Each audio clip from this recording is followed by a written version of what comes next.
On the way back from Lewis's funeral, my mom told me to start packing.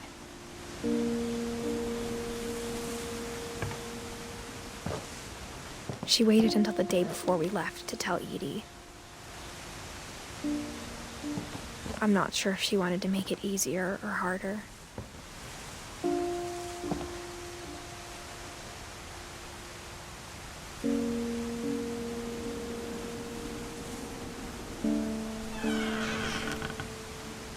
I wish we'd stayed.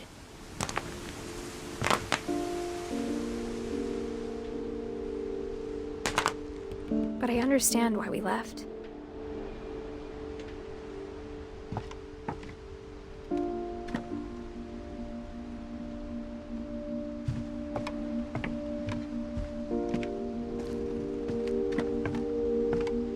What happened that night had been coming for a long time.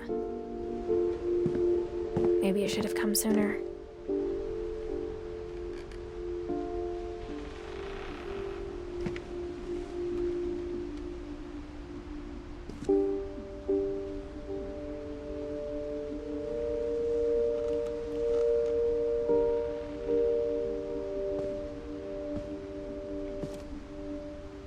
But it had to end one way or another. All that's left now is to tell you about that last night.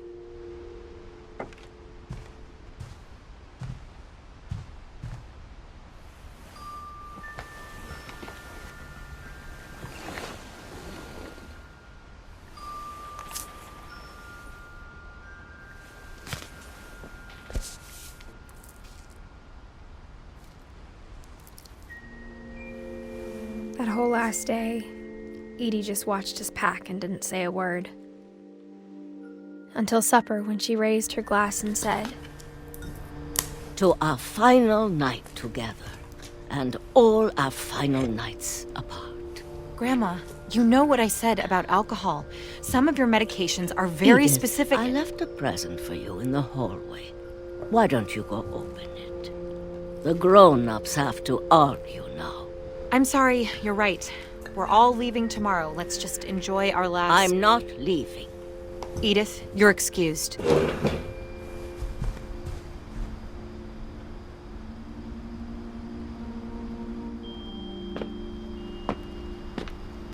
The power had been shut off that morning, but Edie always had plenty of candles. When my mom sealed the library, I don't think she knew about the other entrance. Or that Edie had a key to it.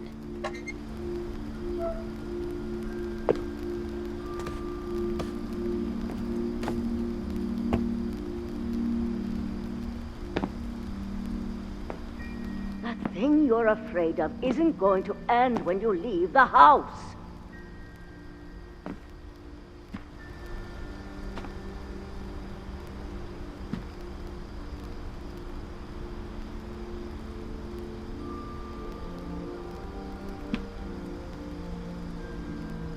Edith has a right to know these stories.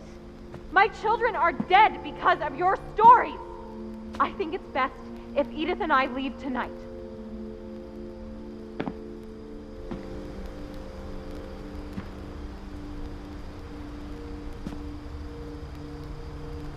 We'll have the nursing home send a van for you in the morning, okay?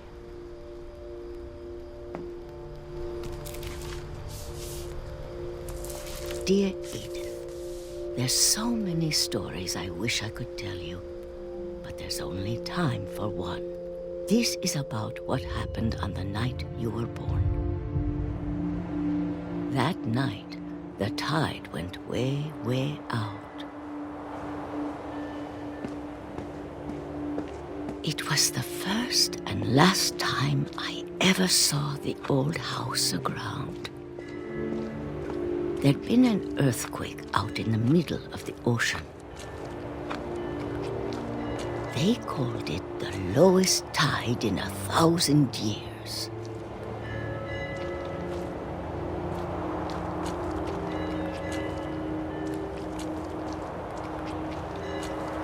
God, it smelled awful.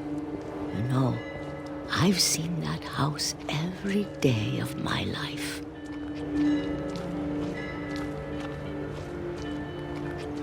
I never thought I'd go back to it. When the fog rolled in, I lost my way.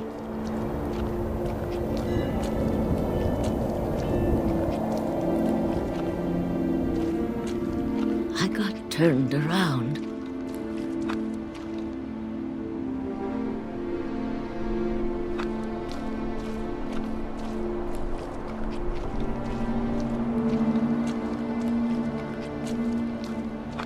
For a while, I wandered.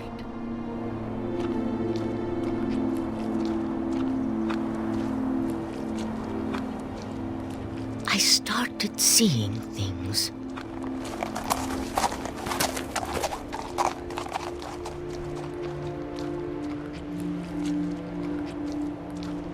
Things I'd forgotten had ever existed.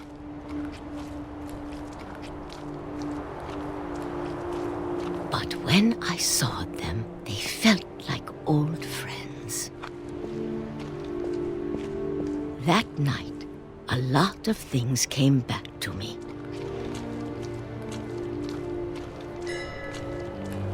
Or maybe I came back to them.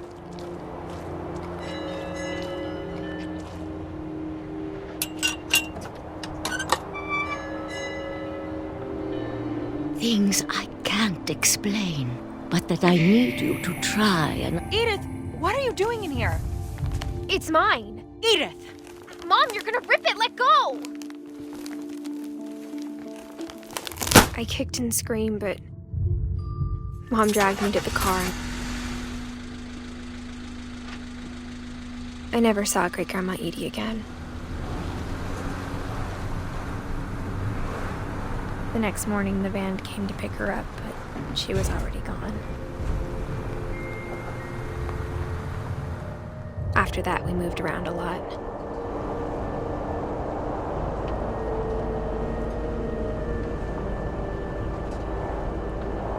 We both tried to make the best of it.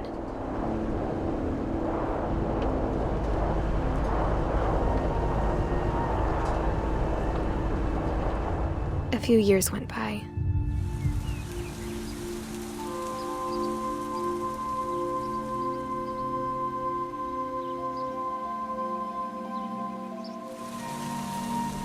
My mom didn't like to talk about it, but she started getting sick a lot. The rest happened pretty quickly.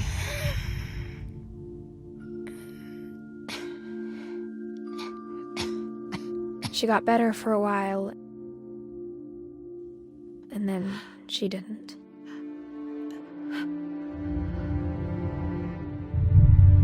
And then I was alone.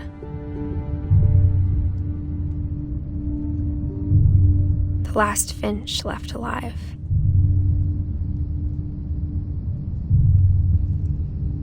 Until I found out about you. I'm still not sure what to tell you about all this. If we lived forever, maybe we'd have time to understand things. But as it is, I think the best we can do is try to open our eyes. And appreciate how strange and brief all of this is.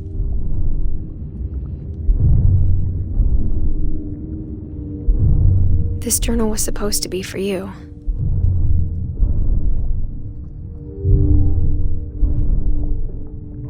But now I hope you'll never see it. I just want to meet you and tell you all these stories myself. But I guess if you're reading this now, things didn't work out that way.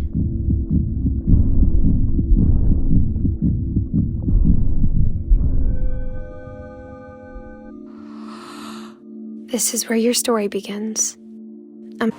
It's a lot to ask, but I don't want you to be sad that I'm gone. I want you to be amazed that any of us ever had a chance to be here at all. Good luck.